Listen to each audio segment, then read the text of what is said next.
Hello, all you angel sacrificers out there, and welcome to Undeclared Bajor.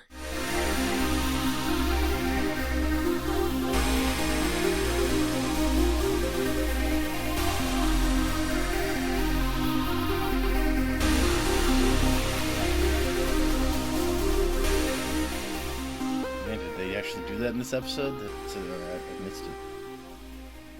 I don't know. I assume like Zial was kind of an angel. Sure. It took me a while to think of that, though. But anyway, this is Undeclared Bajor, Star Trek DS9 podcast. A really good one, possibly the best. I feel like we're moving down the slope here as we go through the season. No, definitely the best. Definitely. There you go. Be confident. Right. My name is Fletcher. About to say hello is Data. Yo. Today we're going to discuss Star Trek DS9 Season 6, Episode 6, Sacrifice of Angels, alternate title, Deus Ex Wormhole. Man, I knew it. I was sitting here before we started recording. I was like, what's going to be the alternate title? I was like, I bet it's going to be like Deus Ex Wormholica or something. But, yeah, see? You should have called it. Should have. Oh, well. We will be discussing spoilers up through this episode, but not after this episode, so it's safe to watch along with us if this is your first time watching Star Trek DS9, but we also spoil other stuff, books, TV shows, movies, not related to Star Trek DS9. Real life events, whatever. Yeah. The news, I mean, by the time you're listening to this, you know way more of the news than I would think, we do. Yeah. When is this coming out? Like, probably late August? I don't know. So, I guess we could try to predict news items that will happen in the next couple of weeks and look, let's see. Really impressive. Okay, I'm going to pull up my calendar. Bob Newhart already died, so I can't predict that. Bob Newhart will come back to life. That would be a called shot. So, okay, let's see. This episode will be on August 12th. Man, this was recorded before the alien invasion. Before it was revealed that Donald Trump and Kamala Harris are Kang and Kodos. Wait, are the Olympics starting? Because you could predict Olympical things. Oh, sure. America won a gold medal. How about that? Yeah.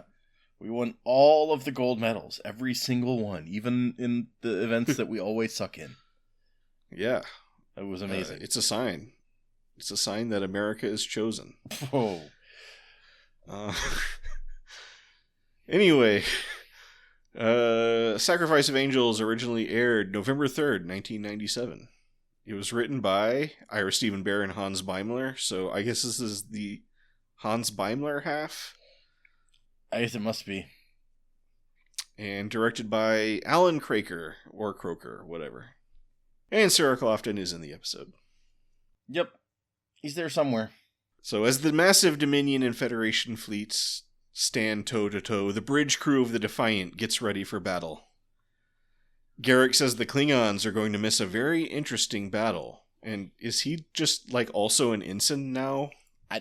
He's got a comm badge, right? Does he use it? So, yeah, I still don't think we've ever seen Garrick use the comm badge. So that is just like the Chekhov's comm badge that never pays off.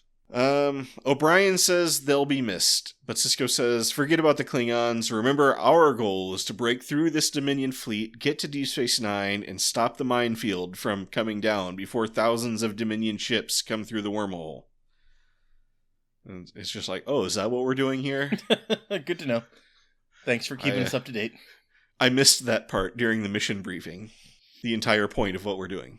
I mean, do you really need to know that stuff? You just, the Federation says, go over there and shoot those guys, and you do it.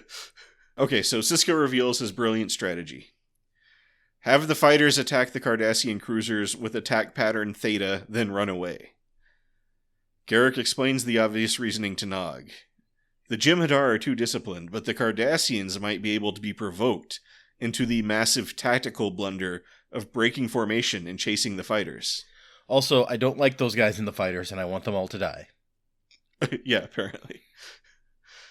Then the Federation fleet can break through the hole in the line and make a run for Deep Space Nine. Just before the attack, Chief O'Brien and Dr. Bashir begin reciting Alfred Lord Tennyson's Charge of the Light Brigade, a poem about a bunch of soldiers who blindly followed orders that made no sense and wound up getting themselves killed for no reason. Yeah, I mean, when you think too hard about it, there's definitely... Like, too hard is like, at all. Well, yeah, okay. It's like those people who, quote, like, look on my work, see mighty, and despair to, like, commemorate something badass. And it's like, wait, I don't think you've read that poem. Is it like the people who quote, I am the one who knocks? Yes. But, I mean, how many poems do you know off the top of your head about going into battle against overwhelming forces, you know? True. And it's 600, and aren't there 600 ships? So, I don't remember. Well, because they said they were like 1,200 Dominion ships. Oh, and I remember it was double them, so yeah. Yeah, Bashir said that's twice as many as we have, so see, it's all very appropriate. Right. And I know from reading about the Charge of the Light Brigade, like, not as many of them were killed as I would have thought, given, you know, the fame of that. It's like casualties, 110 killed and 161 wounded out of 670. Oh, that's not so bad. So, yeah, I mean, it's not like the complete destruction of their force that you think of, I think. For guys riding into the Valley of Death, cannon on the left, cannon on the right. Oh, wait a second. This has... Okay, sorry, I was looking at the Wikipedia article, and up at the top is where it says those were the casualties. But when I scroll down further, there's like a list of all the different, like, brigades, the 4th Light Dragoons, the 8th Hussars, and so on and so forth. How many from each went into action and how many came back? And it says only 198 of the 607 came back. So that's worse. Yeah. Maybe some of them got captured or something? Yeah, I guess that would be the like difference in there between like killed, injured, and captured. Captured is the one missing, so yeah, maybe. But yeah, Nog is annoyed with the poem and asks them to cut it out. Chief O'Brien tells Nog to just focus on what he's doing, and Dr. Bashir says to listen to the chief, he's a professional, and the chief laughs like it's some kind of clever Joker reference, which I'm sure Memory Alpha will tell us if it is. Yeah, no mention of that in here. I mean, he is the one with the like war experience we know from multiple episodes. True. So maybe that's the reference.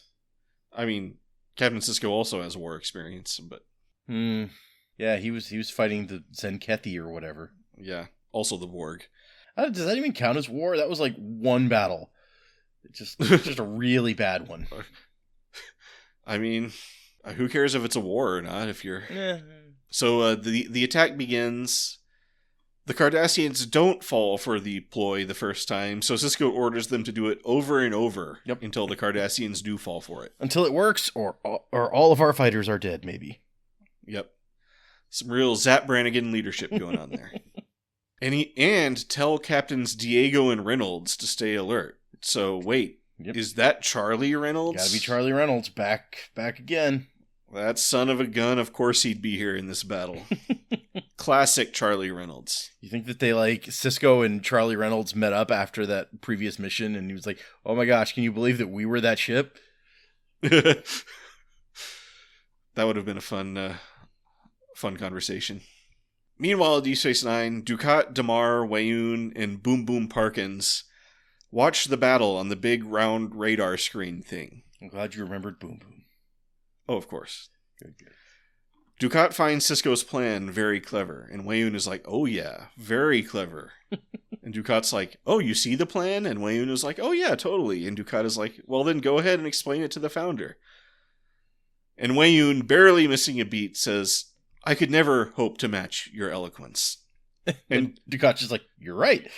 Yeah, that's like my favorite line. Dukat just says, true.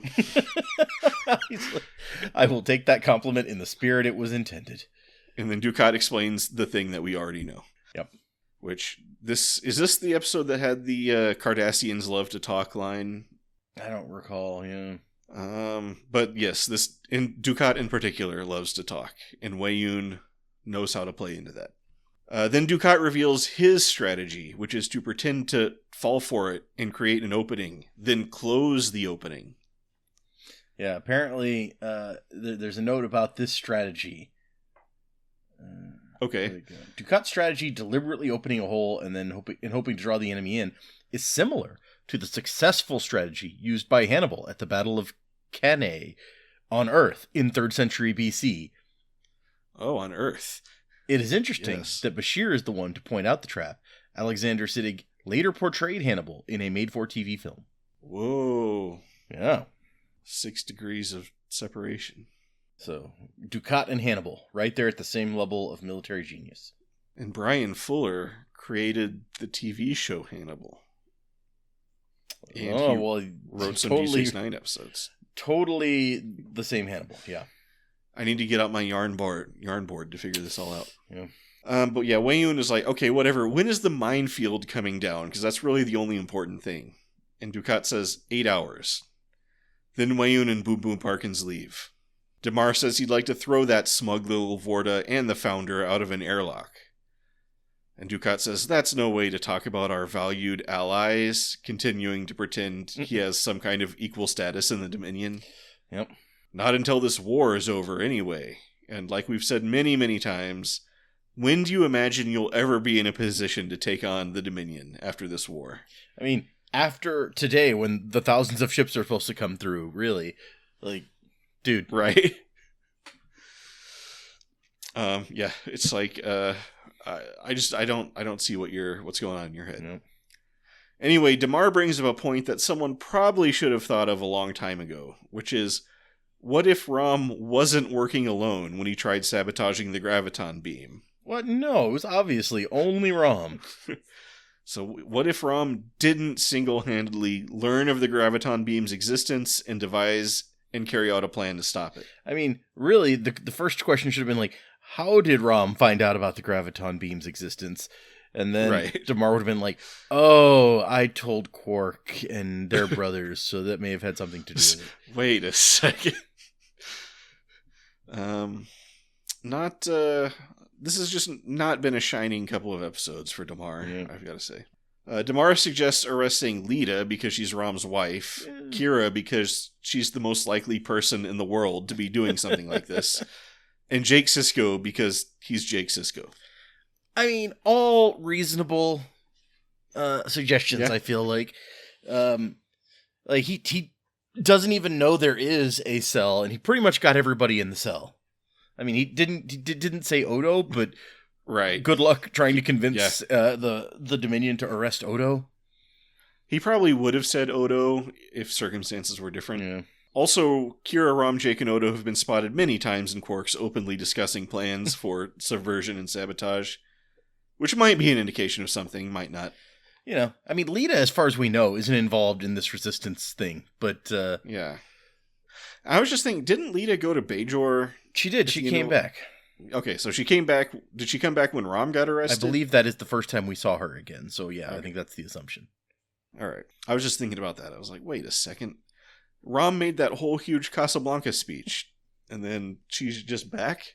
Yeah, really at the worst time when your husband is revealed to be a spy. Yeah. Like, this is the time to stay far away. Yeah, don't go onto that, like, confined station with tons of Cardassian and Jem'Hadar soldiers all over the place. Mm. But I guess she's got to stand by her man or something. I do love this, like, no evidence detention of Bajoran citizens. I'm sure that the alliance between, the treaty will look well on that. Right. Especially since later on she's like, oh yeah, we haven't decided what she's guilty of yet, but she's going to be guilty and we're going to execute her. So right. Definitely testing the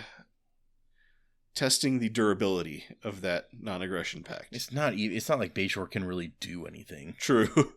Hey, stop that. But see, then if they move against the Bajorans, the Romulans might get mad. So it's true. They have that non-aggression pact with the Romulans. Yeah. Mm-hmm. I don't think the Romulans care about the Bajorans.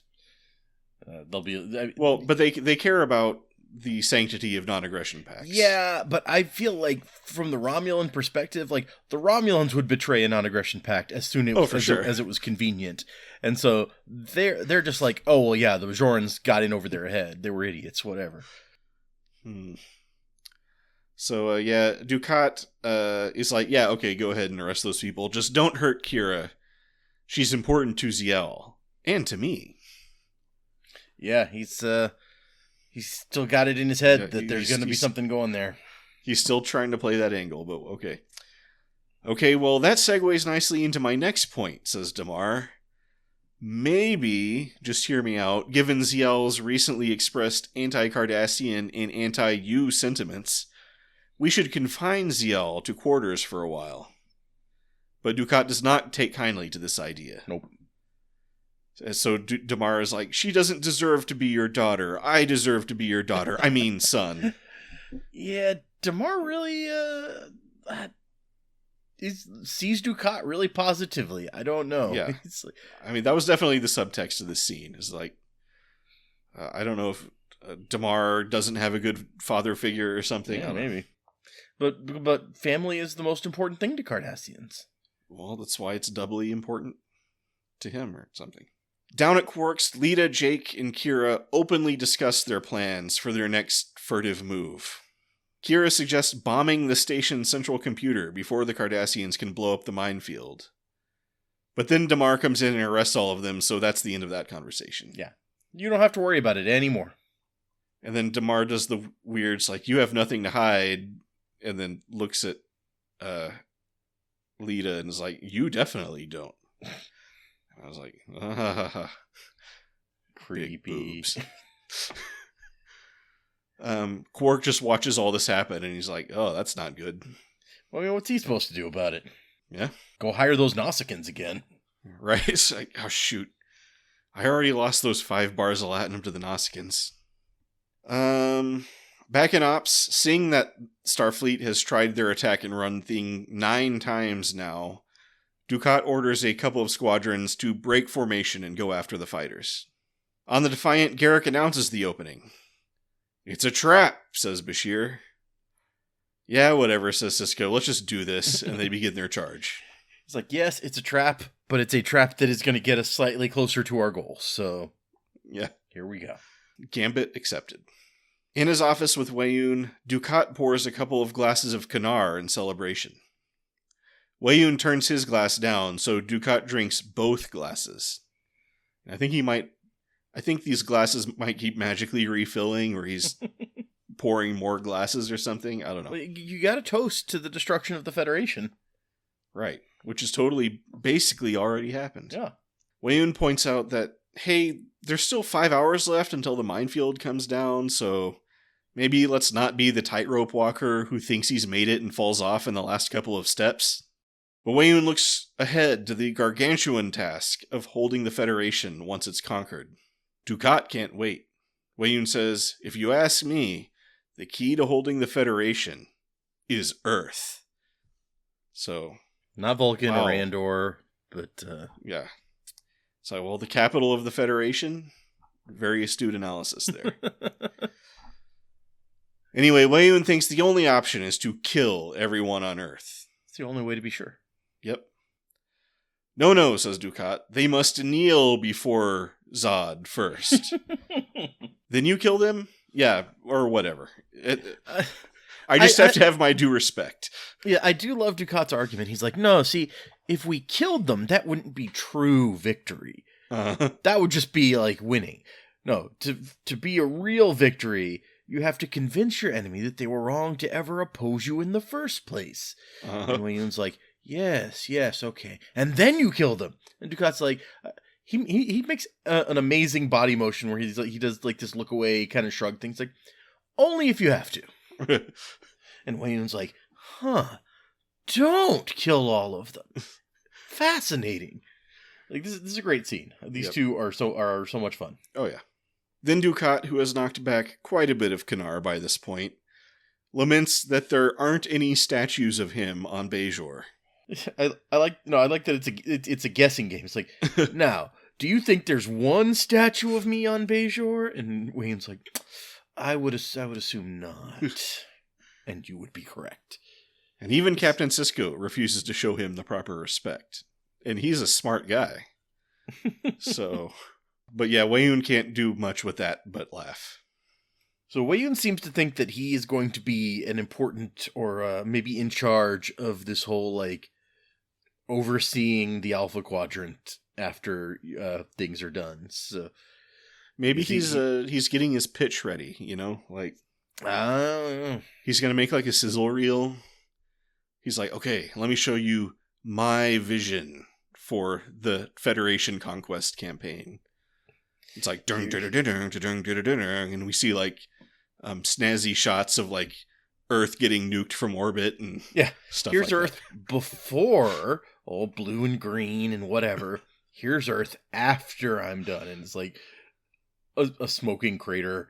Yep, it's like Wayun for your consideration. Yeah, Boom Boom Parkins goes to Odo's quarters to break the good news that the battle is going well. Odo was like, wait a second, I know those people, and they're dying. I suddenly have opinions about this. When we already addressed this earlier, and he specifically did not have opinions about it. Boom Boom is like, screw them, they're solids. You shouldn't get so attached to them. Oh, by the way, Kira has been arrested, and for your own good, I think we're just going to have her executed. And Odo was like, what? I suddenly care about stuff. Back in the battle, lots of ships are getting destroyed. Sparks and fog are flying left and right on the Defiant Bridge. But then suddenly help arrives. A bunch of Klingons show up, like so many Han Solos, and start shooting all the Dominion guys. Yep. How many of them? It's never really very clear. Enough. But yeah, not a whole lot, according to Worf. Like, Gowron wouldn't give them very many, but yeah, it's some. And then Garrick gives the best facial reaction ever to the news that the Klingons are here. But even though an intense battle is in progress, Worf calls up the Defiant to say hey. Yeah, what up, y'all? He's like, hey, sorry we're late, but it took longer than expected to convince Gowron. I had to do like 12 Batleth duels. I had to give 5 grand speeches about the true meaning of honor. It was a whole thing. Be glad you didn't have to watch that episode. Yeah, seriously. That's the unfilmed 7th episode of this arc. But with the Klingons there, they're able to punch a hole in the Dominion lines. Unfortunately, only the Defiant makes it through. All those other ships are lost, I guess. Except later, they come back, so... I guess there's just a bunch of ships like still over there fighting on the lines. Yeah, they had like a few ships making the punch through with them, and the rest all got destroyed. So those big Galaxy class ships that have crew complements in the thousands and like, you know, school facilities on board. What happened to them? Who knows? They probably, when they're planning to go into a giant battle, they probably get rid of the kids and stuff. Hopefully. So, oh shoot, there's no time to drop the kids off. But, I mean, I don't, like, we saw some of the other ships going in there with them, and I don't think there was anything that big. I feel like there was, like, a Nebula-class ship or something in there. I'm going to pull it up now, and we're going to find out. But it's going to take a minute because I have to wait for the ads. Yeah, of course. It's a Sonic ad. About the new flavors that they have. Yay. Yeah, gotta get those Sonic flavors. Here we go. Okay, they're in the fight. Oh, that was a good facial expression from Garrick. You're right. Okay, no, that was... The Klingon ships were going with them, and the Klingons did not make it. Mm-hmm. Oh, yeah, those, like, Klingon birds of prey. Yeah. So, so maybe not very many ships went through and got destroyed, but I think we can all assume that Charlie Reynolds is probably okay. Yeah, the Centaur is bound to be okay. Yeah. Like, that no guy one is can unkillable. Defeat Charlie Reynolds. Yeah. Yeah. Dukat sees that the Defiant is broken through, and he's playing with Sisko's baseball, but he's just like, the Defiant can't do anything to the station. Nothing can possibly go wrong. Yep, the station can defeat the Defiant. It's all good. And then it's time for this bit. Cial gets home to her quarters, then gets ambushed by Quark, who has only one question. Do you know how to make Hasperat souffle? My replicator won't for some reason. Right. Nitpick of the week. Right there. But maybe he wasn't being serious. Maybe he already had the Hasperat souffle, and he just needed her to, like, come along with the hypo spray or something. Also possible. But yeah, Quark and Zial show up at the security office. Quark holding a big serving dish of Hasperat souffle. Zial with her hands suspiciously behind her back. Well, she doesn't always stand like that? Quark says he's brought Hasperat souffle for Major Kira, and the Cardassian guard is like, what are you talking about? Let me see that souffle. And Quark is like, okay, but be careful, it's delicate. And then as the Cardassian inspects the souffle, Zial reaches over with a hypo spray and knocks him out, causing him to fall face first into the souffle. And then Quark gets in his action one-liner, see, you ruined it. So, inside the holding cells, Jake figures they have 90 minutes until the minefield comes down. And Rom figures they'll execute him right after that as part of the celebration. He's got it all worked out, too. Yeah, he's like, yeah, this is probably, 30 minutes for drinks, then 15 minutes, and then they'll have the execution. Then Quark and Zial come in, Quark dual-wielding disruptors. He awkwardly tries to get the Jem'Hadar guards to open the cells, but after a little bit of bumbling and who's on first nonsense, they make a huge telegraphed move to point their guns at Quark, so he lets them have both barrels. Yeah, they're not very slick at this stuff. Apparently, Quark's amusingly contradictory orders to the Jem'Hadar during this holding cell breakout are reminiscent of a bank heist scene involving John Goodman in the 1987 Coen Brothers film Raising Arizona. Oh. So, reminiscent. I haven't seen that movie in a long time. I don't know that I've ever actually seen Raising Arizona, so... But it is kind of ludicrous. Like, this would be my nitpick of the week, where it's just like, don't move. You open the cell. It's like... And they look at each other, and Zial's like, you told them not to move. I'm like, come on. Nobody is that stupid. Where it's like, well, he said don't move, so I suppose I can't do the other thing that he ordered me to do, and that will be a legitimate... Like, no, come on. Yeah.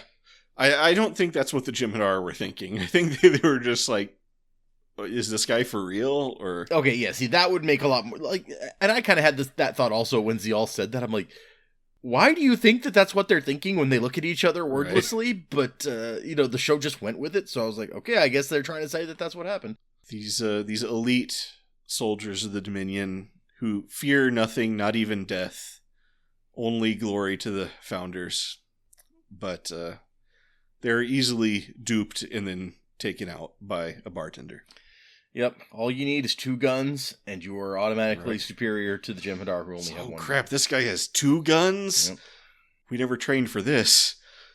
Quark, for his part, is a little shocked at, I guess, having just killed 2 people. He looks like he's running through that line from, like, the thin red line in his head. It's like, I killed a man. The worst thing someone can do. So Zial has to take a gun and shoot open the force fields for him. Yeah, I mean, I think that was actually some pretty good acting, where it's like, yeah, has Quark ever killed someone before? I guess yes. He did kill that Klingon that one time by accident, but... Oh, yeah. But he's just like, man, I just intentionally shot 2 dudes. This is heavy. I'm sure there's lots of examples of Quark killing that are just not coming to mind, but... This one really affected him. I don't know. So yeah, Rom says he can bring down the main computer if they get him to the central computer core. So they all head off to do that, but they have to, like, grab Quark and drag him along. Weyoun goes and breaks the news of the escape to Boom Boom and Odo. Boom Boom says, I want them caught. And Weyoun is like, good plan. Wish I'd thought of that. And then Boom Boom goes off to safety, but Odo decides to stay behind in his quarters. Odo's quarters are unsafe. Or does he? But wherever else they're going to take her is very safe. Sure. The escapees battle their way to the central core, but get pinned down in a cargo bay. Well, I mean... Cargo bay. Kira and Rom have a gun battle. Like, I don't know what happened to everybody else. Then Rom starts hearing Bajoran phasers, and soon all the bad guys are dead. Odo's here with some of his deputies. Never underestimate the element of surprise, he says, clearly rehearsed. Well, and really, like, he could have been like, hey, you guys stop firing. And they probably would have, because he's a founder, but whatever. I wouldn't want to risk it. Well, no, I probably wouldn't either. It's true. But I guess those like Bajoran deputies were just kind of waiting around for someone to tell them to get involved. So, well, yeah. Odo takes them to a conduit, and before he goes off to distract the rest of the Dominion forces, Kira asks him why he's doing this. He doesn't mention anything about the plans to execute Kira, possibly because he thought she already knew. Anyway, he makes some vague allusions to love and says that the link is paradise, but maybe he's not ready for paradise. That's how you get the girl, is like, yeah, you're not as good as this other thing, but I'm not ready for that. So. Right. Should have been like, yeah, the link is paradise, but being in your arms. Not the smoothest ladies man, Odo, but surprising no one. Yeah. Rom gets to work on the computer, but decides he's not going to be able to bring it down in time. So Kira is like, well, can you just take down the weapons so they can't shoot the mines? And he's like, oh yeah, I can do that. Why didn't you ask for that in the first place? In a tense race, Rom works, the Defiant rushes towards the station, and the Dominion guys work on bringing down the mines. Unfortunately, the Dominion wins. Rom takes the weapons down a split second too late, and the Defiant shows up just in time to see all the mines blow up. So they had to isolate each of the mines, and so it couldn't self-replicate before they blew them all up, or else it would self-replicate and create a new field. Yes. I mean, could the Defiant just like release one new mine and chuck it out there and let it do that again? If only they'd thought to do that. Well, the first time it took them hours to set up the minefield. So. Yeah, I don't remember if we discussed in that episode where it's like, but can't you just do one and that's the whole point, is if there was only one left, then it would replace itself. Yeah, so I believe we did bring that up. Okay.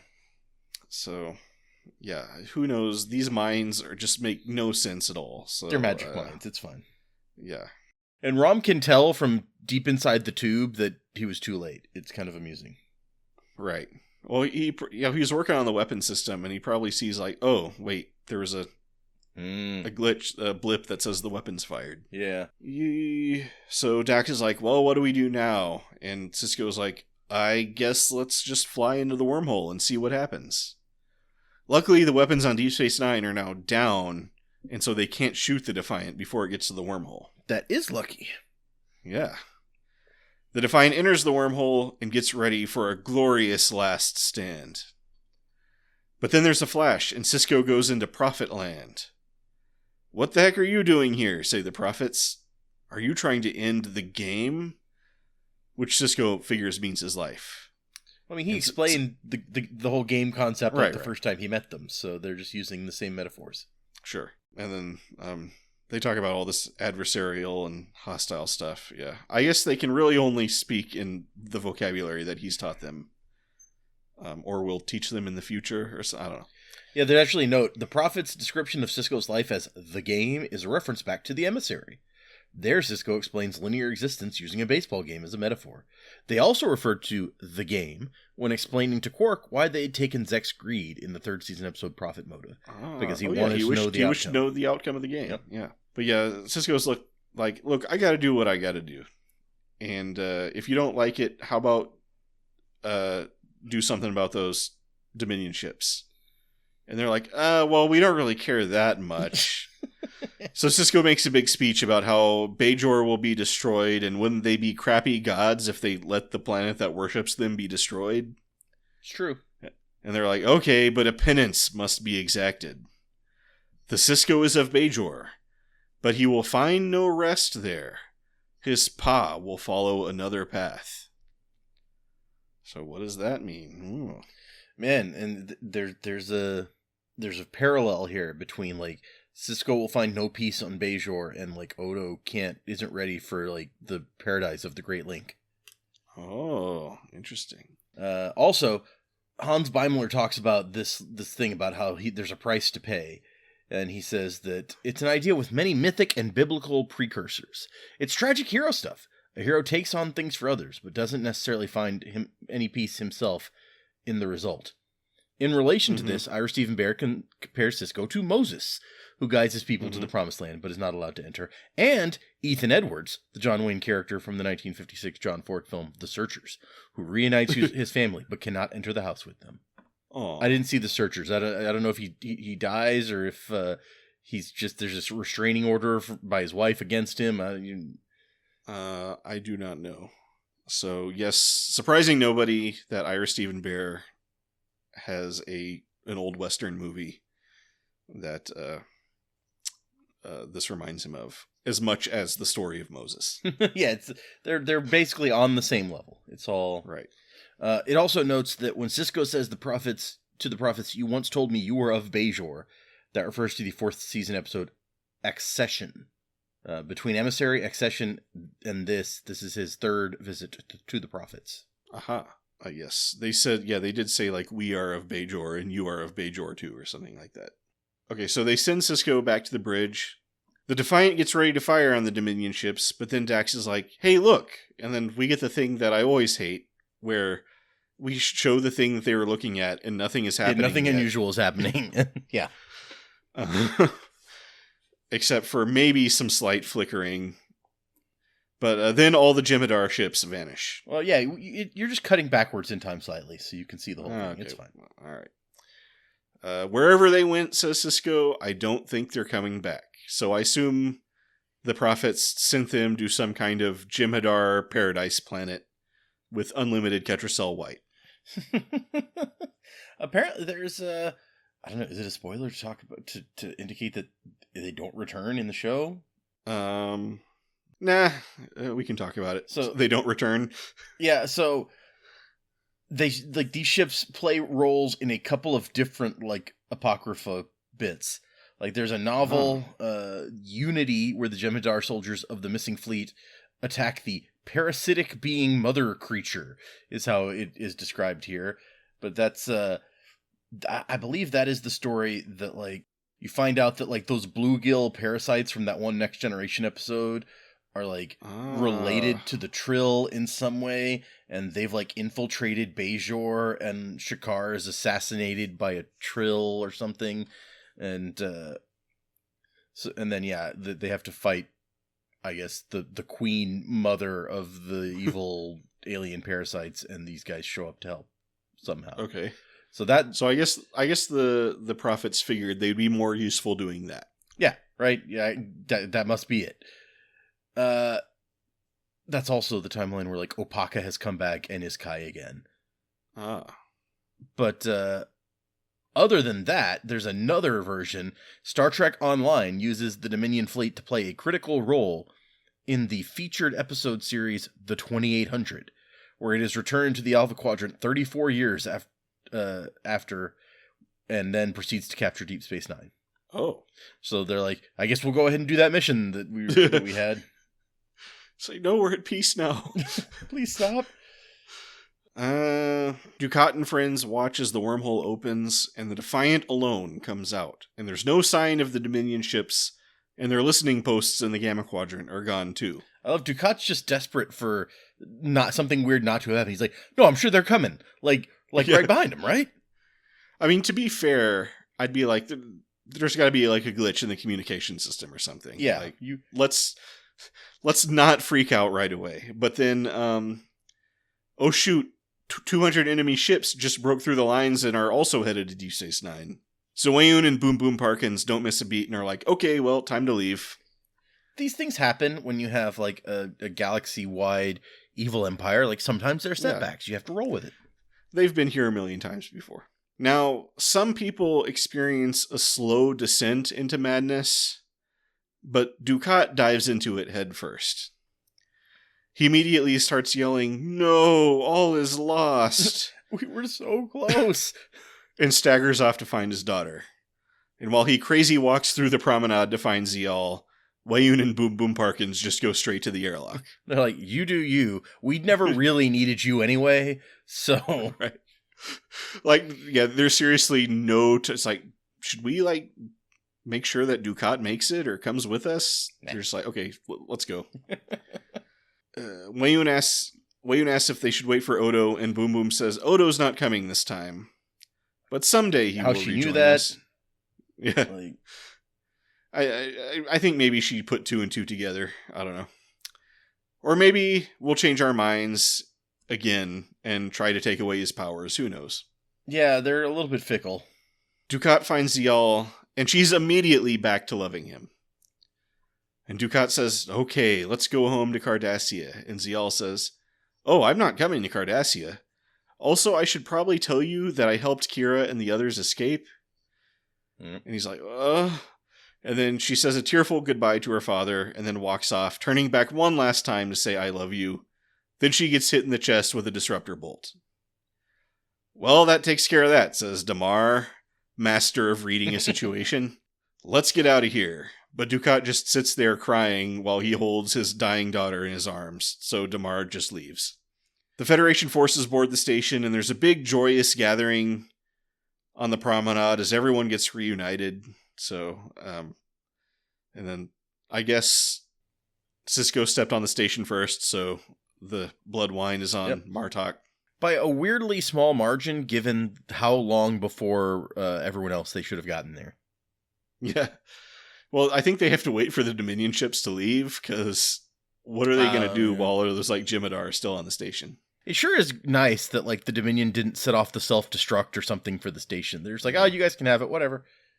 And I guess the ships they left on didn't have weapons that they could shoot the Defiant with. No, obviously not. Right. But Sisko asks Jake, where's Kira, in earshot of Garrick? And Jake says, she's in the infirmary with Zial. And Garrick runs off. And Jake continues, this is corpse. Shoot, I hope that weird pause didn't give Garrick any false hopes. So Garrick views Zial's body with mild sadness. And Kira tells him she loved you. And he says, I could never figure out why. Yeah, for Garrick, it definitely comes off as more of like a puzzle that he's like, oh man, I'll never get to solve that puzzle now. Yeah. Oh well. What a thing. What a thing. Anyway. So Sisko and Odo go to the holding cells, now with fully functional force fields. That's lucky. Where Dukat is curled up on the floor, babbling, let's go back to Cardassia, Zial, I forgive you. And Sisko's like, maybe Dr. Bashir can help him. So they take him out, and as Dukat passes Sisko, he says, I forgive you too, and gives Sisko back his baseball. And Sisko looks at it like, oh yeah, this thing. There's another line reading in here that, like that guard and Dukat's daughter, like it always sticks out to me as being a weird line reading, where as he's like in the cell, he's like, we'll go back to Cardassia, you'll live with me. It's like, as opposed to, okay, yeah, whatever. It's like, you trust me, like the rent is so high in Cardassia City, but I have a good spot. You don't even have to worry about that. Like there's a great little bodega in our building, and like, Cardassian bodegas, those must be nice. Oh yeah. Let's see. I got a few more notes on this here. Here at the end, the footage of the Federation ships docked and flying around Deep Space Nine was previously used in The Way of the Warrior and Dr. Bashir, I presume. Ah, they reused footage. Yeah, I know, right? Oh my gosh. This episode marks the death of Torres Zial, in case you hadn't figured that out, and the onset of Gul Dukat's descent into madness. However, I think he's there. Ira Steve, he's there already. I mean, he's pretty. Ira Stephen Bear maintains that Dukat was on his way to madness long before Zial's death. He says, the difference between Dukat and someone like Sisko, it's one of the ultimate differences of this show. A healthy human being like Sisko knows himself. That doesn't mean he doesn't have limitations. It doesn't mean he doesn't make mistakes, but he knows himself. Dukat is a totally self-deluded person. He is a deeply, deeply screwed up Cardassian who does not understand his own motives. He loved Zial, but like a true sociopath, he wasn't above using her or lying to her. Yeah. So, it's just I think that's a pretty fair analysis. Maybe that's really why Dukat has thought that he was in some position to throw off the Dominion at some point, was just because he is so self-deluded. he is pretty deluded. And I mean, Damar is just like so confident in Dukat that he believes this, even though it's patently ridiculous on the surface.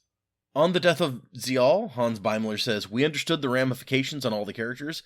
We built up her relationship with Garrick. The girl who always tells the truth had fallen in love with the guy who never tells the truth, or all of the truth. It made for a nice tragic love story, and her death served to motivate Garrick in future actions." So, fridged her good, I guess. Okay, so there is discussion about the ending here.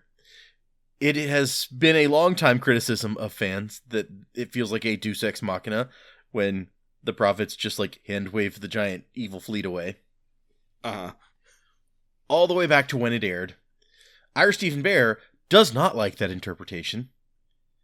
He says, "I felt that this was a perfect next step in the evolution of the relationship between Sisko and the prophets that began in the pilot. Hearing people refer to it as some dopey Deus Ex Machina is really annoying because I would think they'd give us more credit for being on the ball. We didn't have to end it like that. We chose to end it like that because we wanted to say there was something going on here. And ultimately, that would lead to revelations that would be a spoiler if I said them right now. They wouldn't have done this for just anyone. This was the man going out into the wilderness and demanding God to intervene, to do something, for crying out loud. The corporeal characters had done so much in the episode, surely they'd earned the help of the gods." Yeah, I mean, it's true. It does kind of like, I guess, advance the Sisko and the prophets thing or whatever. Yeah, I don't know. It doesn't feel like a good excuse to me to, like, magically get rid of the bad guys by saying, well, we didn't have to do that. We wanted to do that. Like, okay, I get that it was the easiest way to defeat the fleet is to have somebody magical do it for you. But I don't think that's an excuse to say that it was as well foreshadowed as you seem to be indicating. Yeah. I think they could have come up with something a little bit better. And then Ronald D. Moore also has comments on this. "The intervention of the prophets was something we discussed at length during the development of the 6-episode arc. The Sisko prophet story is something we consider to be a key element of the series itself. To us, the finale of Sacrifice was something that came organically out of the overall story of Deep Space Nine. That's why we did it. The journey Sisko has made from Emissary to Sacrifice is a profound one. He's gone from a man who questioned the very existence of the prophets to asking them to behave like gods and save their children. There will be a price exacted from Sisko for daring to bring the prophets into this conflict, and we'll play that out as the series continues." I think that's the best argument for it, and that kind of fits into what you and Ira Stephen Bear said, where it's like this advances like the plot because it opens up this. They now have a reason to like screw with him later, where they didn't before. But I don't know that I feel like that fixes the whole thing. I mean, I think it would have been better if he spent more than 45 seconds trying to talk the prophets into it. But yeah, they could have spent like half the episode kind of playing with this stuff, and I don't know, or like have Sisko make a choice. Like they're like, okay, we'll help you, but there will be these very concrete consequences that we're going to tell you right now. And you might not necessarily know how those are going to play out, but it's going to be tough. And he says, "I accept the consequences," or something like that. I don't know. Yeah, I guess you're right. If it was something specific as opposed to, because this is a thing that you feel like if the writers didn't feel like addressing it later, they could hand wave it away and be like, yeah, we just don't see the consequences they talk about. But I mean, I feel like we at the very least could have gotten the foreshadowing of Kira, who believes very strongly in the prophets. When everything is going wrong, she's like, the prophets will protect us somehow. Oh, yeah. But we don't even get that much. Yeah. These writers just don't know what they're doing.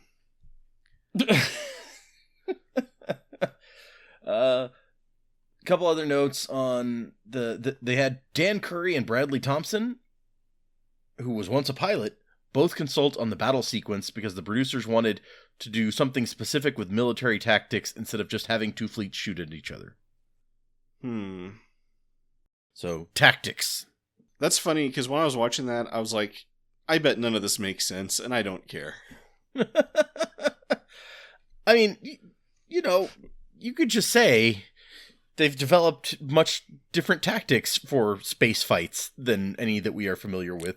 Sure. Who do not fight in space. I guess I like that they made the effort anyway. Yeah.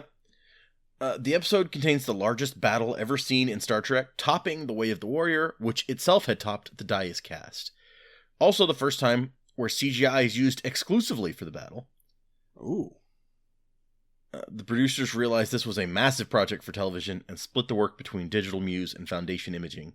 The latter tasked with digitizing alien ships, while the former handled Federation ships that had not already been digitized. Visual effects supervisor David Stipes explains that traditionally scenes like this were done on a soundstage with models via motion control rigs, but that was not an option due to the immensity of the battle. The problem is that motion control is about shooting one ship at a time, one pass at a time. There was just no way we could have done it. We didn't have enough time or money. Yeah. So there you go. Yeah. Yeah. I mean, there were a lot of ships in that battle. That was a big old I feel like it worked. for sure. Yeah. For being the first all CGI one, it looked pretty good. Yeah. Not bad. So, yeah. I guess we can do reviews. What do you think of the episode Sacrifice of Angels? Okay, so we're finally done with the arc. We've come full circle and returned to Deep Space Nine, retaken Deep Space Nine. There's... The big battle's good. We always enjoy the big battles, and this one I think, it's the biggest battle ever so far. I think it's done pretty well. I don't feel like anyone's shocked by the Klingons showing up and helping save the day. Yeah, you saw that coming a mile away. Yeah. The station stuff, I actually kind of like where they went with the station stuff. We had to bring Odo back around. It feels a little bit, it feels a tiny bit unearned to me that he gave not a single shit about Kira like an episode or two ago, and now he's like, wait, you're gonna kill her? I completely changed my mind 180 degrees on what I said the other day. But you can bring out excuses. He really wanted to belong and, whatever, and he was maybe saying stuff he didn't quite mean to try to get himself to mean it. You can make excuses for it. It just feels a little bit like sudden to me. The fleet thing feels like a Deus Ex Machina. It really does. There's no way around it. But it doesn't bother me all that much, to be honest. I mean, if you're gonna bring it up like they did and talk about it, then I'm gonna be like, yeah, it's kind of weak writing. But in the episode, I'm like, okay, yeah, no, I buy this. And I don't want the Dominion to win, so I'm gonna suspend disbelief enough to go with it and not be too upset about it. So there's negatives, but none of them really bother me strongly. I don't think that there's enough awesome. This episode does not stand out to me. It's like, oh my gosh, this is awesome. I think it's a solid episode. It's a decent wrap up to what has been a pretty good arc, but it doesn't reach the heights of Captain for me. So I'm gonna give it a Commander.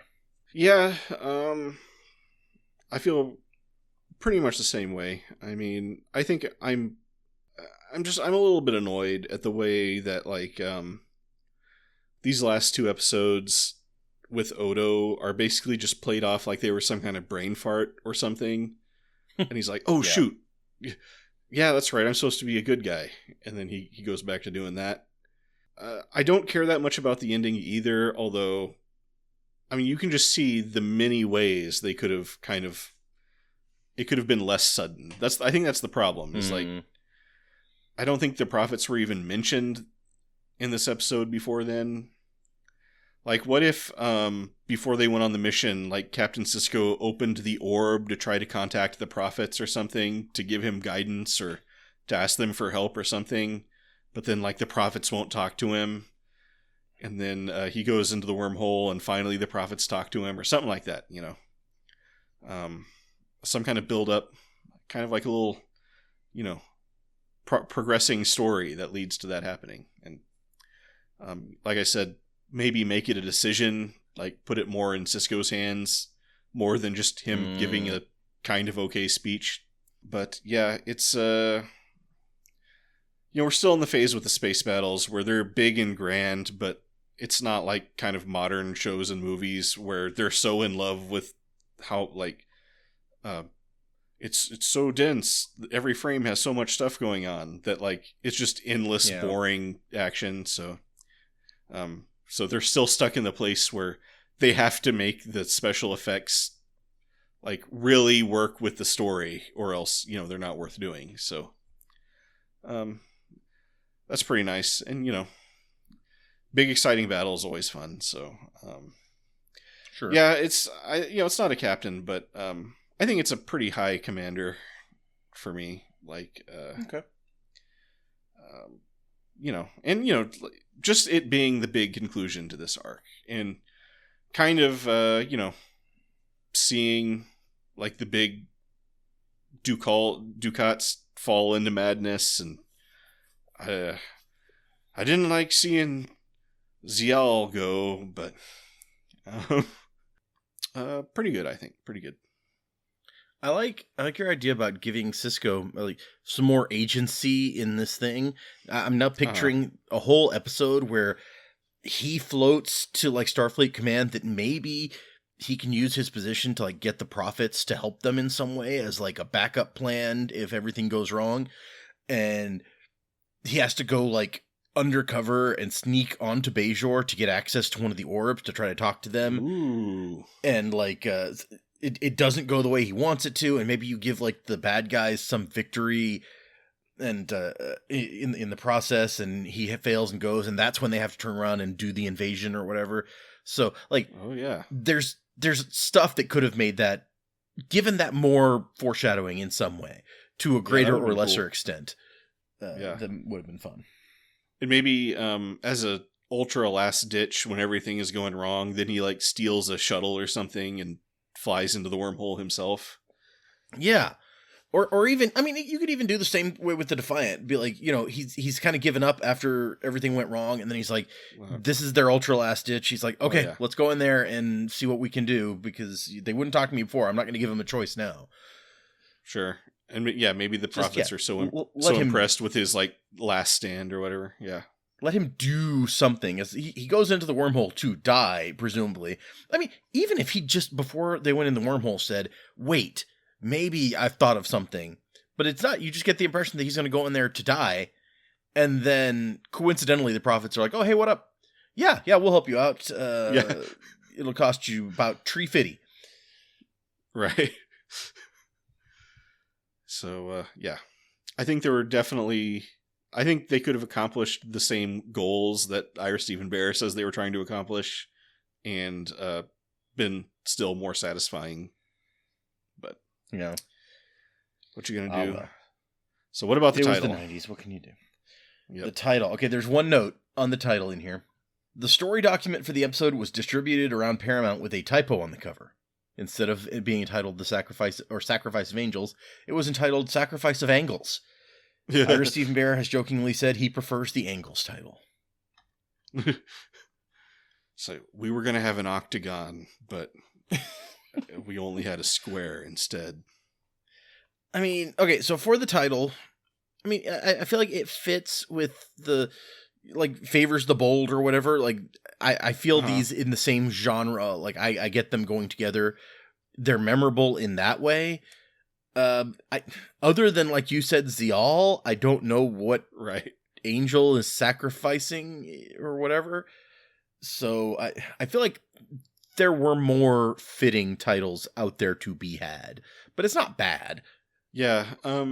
Like, first of all, I think it's a really cool title, and I gotta say, I'm starting to really come around to these just like absurdly grandiose titles they have sometimes, like, By Inferno's Light and all that stuff. I'm starting to dig that vibe, But yeah, the problem is there's so many of them, it's kind of hard to pinpoint like this episode is that. Which one goes with title. Yeah. So, and like even that Zial thing, like I didn't even put that together until like, I like watched the episode last night. I think I was like working today, and I was like, oh, I guess Zial kind of got sacrificed. So, yeah, the connection is not super clear. I'm sure Ira Stephen Bear could talk your ear off about what it means, but so you know what they could have done uh is they could have just gone all the way with the Charge of the Light Brigade thing and pulled like a title from that. Oh yeah. In fact, is there a Sacrifice of Angels line in the Charge of the Light Brigade? I kind of doubt it. Oh, maybe they did or do is that. it, Hold on, let me see. Is it from something? I don't know. Hold on. Is it from something? It didn't mention in here, but let's see. If I just Google Sacrifice of Angels, probably the Deep Space Nine episode. Yeah, that's the first thing that comes up. That appears to me to be the only thing that is coming up. I'm gonna do a quick read of this poem. I don't believe it's a terribly long poem. I'm kind of on board with the Sacrifice of Angles, though. Like that could have been fun. Makes just about as much sense. He should have just been like, let's go with that. That sounds great. It's like it could be like Snakes on a Plane, where somebody gets really attached to that title, and he's like, "No, we're not doing it if it's not called that." Then the whole cast threatens to quit. Stormed was Shot and Shell. I guess that could be. I mean, you could have called it like Cannon in the front of them, but that also be a little bit weird. Into the Valley of Death. That could be fun. Oh yeah, that'd be a great. Yeah, I think Into the Valley of Death is a winner. I was gonna say you could just call it the Charge of the Light Brigade, but yeah, Into the Valley of Death. That does imply some, as you pointed out, like calling it that would imply that like there's some bad leadership happening here. Right. Anyway, yeah, that's our discussion of Sacrifice of Angels. Thanks for listening. If you liked that, maybe you'll like our discussion of Indiscretion, where we met ZL, or maybe you can go back to Accession or Emissary to see some of those fun prophet scenes. Whatever, you can find those, any past episodes, and future episodes if you're listening in the future, maybe. Wherever you're listening to this, and if you want to leave us a comment, you can do that on YouTube. My name is Fletcher, about to say goodbyes, Data. See ya.